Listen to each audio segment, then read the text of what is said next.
Welcome to Das garden.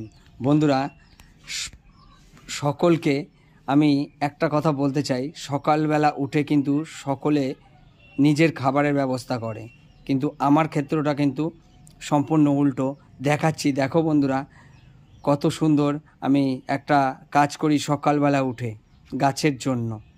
দেখো বন্ধুরা, আমি কিন্তু সকালবেলা আগে নিজের খাবারের ব্যবস্থা করি না, আগে নিজের খাবারের ব্যবস্থা না করে গাছের খাবারের ব্যবস্থা করি। এই যে দেখতে পাচ্ছ, এটা হচ্ছে কাঠ কয়লা, কাঠ পুড়িয়ে যে কয়লা হয় সেই কয়লা। এটা কিন্তু গাছের মহা ঔষধ, গাছের জন্য কিন্তু মারাত্মক ঔষধ। এটা কালেক্ট করেছি সকালবেলা।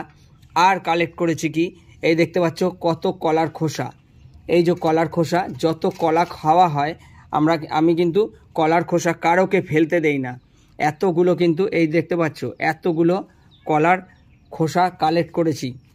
সব কলার খোসাগুলো কিন্তু আমি এক জায়গায় করে রেখেছি। আরও কি কালেক্ট করেছি দেখাচ্ছি। এই দেখতে পাচ্ছ, মূলো খাওয়ার পরে যে পাতা দিয়ে আর শাক খাওয়া যাবে না, সেই মূলো শাক, নষ্ট মূলো শাকগুলো, এগুলো কিন্তু কালেক্ট করে রেখেছি।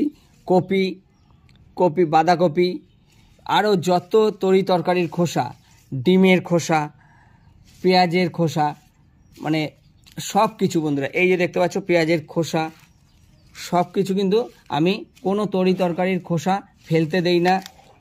যেখানে যা পাই আমি কিন্তু কালেক্ট করে আমি এনে নিজের কাছে রাখি। এখানে রেখেছি, এখন আপাতত এই গাছটার গোড়ায় রেখেছি। এখান থেকে আমার যেখানে পচাবো সেখানে একে, এই যে আমার পচাবার জায়গাটাও দেখিয়ে দিচ্ছি।